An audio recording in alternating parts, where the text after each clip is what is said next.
kau tak sesuai jadi juri. Adalah certain tu. Ceklah siapa yang tak bangun masa taliah tu. Bukan bita namun hanya pertahankan perkara yang dirasakan betul. Itu antara pendirian penyanyi Thalia Rasul selepas meluahkan rasa tidak puas hati berkenaan kredibiliti sebilangan juri program TV All Together Now Malaysia. Yelah, kita kan sebagai peserta, kita diberi kebebasan untuk bersuara. Pada saya, kebebasan itu memang kita perlu suarakan lah kalau kita rasa tak puas hati. Sebab mungkin juga di tahap yang Thalia sekarang, Thalia dah banyak belajar juga. Thalia kiranya bukannya baru-baru masuk nak cuba. No, kita dah cuba macam-macam. Jadi kita pun dah tahu juri mana yang sesuai untuk komen kita. Jadi bila ada juri yang di situ, sebab kita baru tahu exact time masa kejadian tu, siapa juri kita kan, sebab dia rahsiakan. Jadi bila tahu tu agak terkejut juga sebab yang bangun tu semua juri yang talented, yang memang kita tahu legend lah. Dia orang bangun. Tapi yang tak bangun tu semua yang juri yang boleh dikatakan, minta maaf saya bukan nak cakap haprak ke apa, tidak lah. Kalau kata saya nak suruh dia nyanyi lagu yang saya nyanyi tu, nak tengok siapa yang lagi okey. Kita dengar jugalah kata-kata penonton. Penilaian yang diorang buat tu adalah berdasarkan peribadi. Maksudnya peribadi tu dari segi kepuasan diri sendiri, bukan secara konteks macam katakanlah ada persembahan nyanyian tu sendiri. Diorang tak ada pengalaman pun dalam tu. Tapi sebab dipanggil jadi juri, oh mungkin sebab kau famous, so kau panggil jadi juri. Jadi usaha kita ni, Thalia ni kiranya dah banyak lah Thalia join. So kita masuk, of course kita nak menang. Kata memang, tapi tidaklah orang kata tak boleh move on ke. No. Tapi saya memang beranilah kalau saya kata untuk cakap kau tak sesuai jadi juri. Adalah certain tu. Ceklah siapa yang tak bangun masa taliah tu. Kau tak sesuai jadi juri pun. Dan kalau kau nyanyi lagu yang aku nyanyi tu pun, kau tak boleh bawa. Tu je. Sebenarnya benda ni pun disebabkan Thalia geram juga. Tengok peserta lain banyak yang berbakat juga. Tapi adalah seorang juri tu, tak tahulah atas kredibiliti apa dia dipanggil jadi juri. Kalau nak kata followers banyak pun tak juga kan, hauk juga followersnya. Tapi nak kata suara tu lah kita tengoklah, kita letaklah sebab ni kata pertandingan. Jadi kita pun letaklah nyanyian dia. Dia kata tak ada feel, kakak tu nyanyi tak ada feel lagu Zain Azin. Bila dia turun nyanyi sama juga, feel tu lagilah ke laut dalam tu kan. Jadi itulah yang kita letak sebab lagu Zain Azin ni, kalau orang yang kenal Thalia, dia tahu Thalia ni walaupun orang kata tak habis lah kat situ, tapi kita bekas protege kepada Zain Azin. Dan lagu Zain Azin adalah lagu yang memang saya sentiasa bawakan di mana-mana show saya. Apa orang kata, orang request nak lagu Zain Azin, itu makanan. Dan mungkin juga sebab itu pihak sana tidak meletakkan lagu tu sebagai lagu untuk saya nyanyi. Jadi bila kita dengar orang nyanyi okey, tapi orang komen pula tak okey. Jadi kita pun rasa saya ni, katakanlah kiranya Thalia ni bukan untuk diri Thalia je. Saya protect benda ni. Saya bersuara ni bukan untuk diri saya. Peserta lain tak berani. Ada yang DM kita kan, "Kak, baguslah kau bersuara kan. Baguslah power Kak, geram apa semua." Thalia suka macam tu. Kalau siapa yang kenal Thalia memang tahu saya bukan jenis yang penakut. Kalau dulu memang betul lah, kita senang je kau nak tipu-tipu aku masuk dalam industri, aku jadi bodoh-bodoh kan. Tapi sekarang ni kita kenalah pertahankan diri kita. 11 tahun kot. Orang kata, ada yang komen kata 11 tahun tapi kau sendu. Dia sebenarnya kalau sendu ni, M-Star ni, star ni sekarang ni tak panggil tau kalau sendu. Kalau sendu ni tak adalah dia orang nak temu ramah ke, tak ada. Dik, sendu tu memang kau siapa? Macam gitu kan. Jadi untuk bersuara tu kehendak kita punya hak. Hak kita untuk bersuara. Jadi jangan takut nak bersuara. Sebab apa yang kita suarakan tu benda betul. Sebab tu saya letak video tu.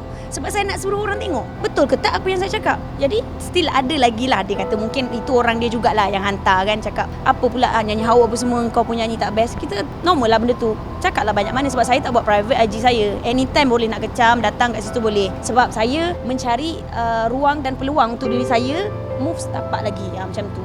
Adakah pada awalnya Thalia tahu tentang konsep atau format program ini sendiri, di mana mungkin ada orang setengah faham ini program nyanyian ataupun adakah ini program hiburan, just setakat nak suka-suka ke macam mana Thalia faham? Sebelum, dia ada dua. Sebelum dan selepas kejadian pertandingan tu lah. Okey, sebelum tu kita faham yang okey, inilah peluang aku untuk orang kata keluar balik, try balik kan. Sebenarnya kalau ikutkan saya malas nak sertai pertandingan sebab saya tahu akan adalah kepinjangan kat situ. So saya cuba juga daripada Perlis, sebab Thalia bawa diri kat Perlis sebelum ni. Lepas tu ada kawan-kawan juga, supporter yang tag suruh try. Kita pun menyambut baik cadangan diorang, kita try daripada Perlis. Jadi bila diorang call Thalia, cakap Thalia shortlisted, dia tengok video apa semua. So kita pergi ke sana tanpa mengetahui sebenarnya pertandingan tu macam mana cara dia. Jadi bila dah sampai sana, of course lah Thalia macam macam ni. Dia terangkan pertandingan macam ni, kalah mati apa semua. Jadi kita macam tidak memang saya kena accept sebab saya dah bawa orang kata dah melangkah ke step seterusnya. Jadi tak naklah orang kata benda tu membazir. Saya pun tak suka buat satu benda dekat jalan.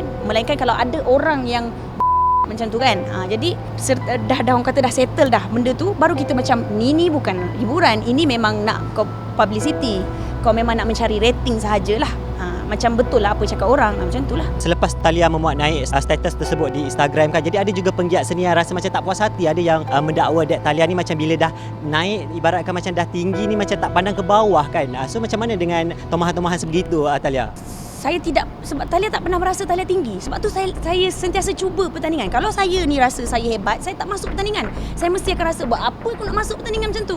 Orang nak jurikan aku. Tidak. Tapi saya cuba benda tu. Itu adalah langkah yang saya buat. Jadi apa yang saya bersuara sekarang adalah ketidakpuashatian tentang credibility juri-juri yang dipilih.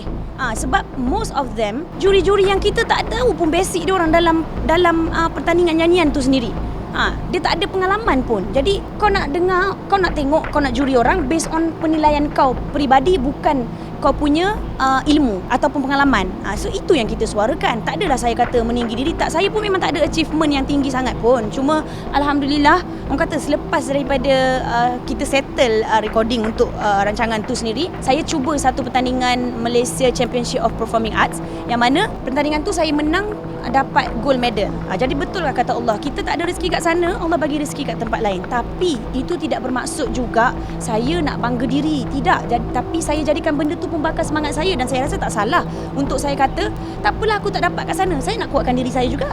Aku tak dapat kat sana, betul lah kata, sebab Datuk AC Mizal dia cakap kat luar lepas pada persembahan tu, dia cakap kau punya suara dek standard international. Jadi bila kita dengar benda tu rasa semangat. Jadi bila ada pertandingan tu, saya cuba dan akhirnya membawa saya kepada bakal menjadi perwakilan Malaysia ke California tahun depan. Jadi saya rasa tak salah kot macam tu. Takkanlah semua benda kalau pencapaian seseorang tu kita rasa macam dia bangga diri. Mana boleh macam tu. Takkan orang nak cakap apa-apa kat kita nak diam je kan. So kira tak adalah istilah Thalia ni tidak menerima kenyataan. Tak adalah macam tu. Tidak, sebabnya ramai juga senior-senior artis dan juga senior-senior orang kata yang berpengalaman dalam industri, bukan saja penyanyi, ada yang penghibur. Dia orang komen dekat Thalia, even dekat Facebook, di IG, dia kata pedulikan, dia cakap. Sebab komen-komen dia orang pun membuktikan yang merujuk kepada persembahan Thalia tu macam mana. Jadi kat situ pun kita rasa kita tak syok sendiri. Sebab orang yang menilai kita, ada orang yang lain yang lagi berpengalaman komen kata okey. Jadi saya tak rasa macam bangga diri ke, kewat ke, tidak. Bukan bitter ya sayang, bukan bitter, tapi saya memang sejenis orang yang macam ni. Kalau saya rasa benda tu tak betul, saya akan suarakan. Saya akan suarakan. Mungkin juga sifat dan sikap saya yang suka pertahankan apa yang tidak wajar dan wajar. Jadi bila saya kena sendiri, apa yang saya buat ni untuk diri saya sendiri juga, dan juga untuk kawan-kawan yang lain yang tidak berani bersuara. Jadi mungkin untuk penambahbaikan, kalau ada next, cari juri yang betul ada credibility, yang betul dia orang tu memang betul. Orang tak boleh nak cakap dah juri ni betul. Katakanlah macam siapa? Datuk Ramli MS. Kita tak boleh nak cakap apa sebab memang dia betul, kita tahu pengalaman dia. Macam gitu. Okey, pada netizen pula. Kalau nak komen saya tak kisah. Tapi cuma saya ni agak pantang kalau orang pakai perkataan ke benda-benda yang kesat macam tu. Sebab ada tadi seorang nama perempuan lah kan, fake account lah saya rasa, tapi dia duk post gambar iklan-iklan daripada program tersebut lah. Jadi I can assume lah dia tu daripada pihak mana. Saya bukannya nak menghentam program itu, tidak, tapi juri tu, credibility juri-juri tu, saya minta maaf juga kepada juri-juri anda terasa, tapi inilah kenyataan yang bukan saya sahaja, tapi rakan-rakan lain, peserta lain dan juga yang lain yang menonton. Pergi bacalah komen, pergi baca komen sedar diri yang korang tak layak jadi juri. Yang mana jadi juri tu, yang mana legend-legend tu kita tahu, itu saja.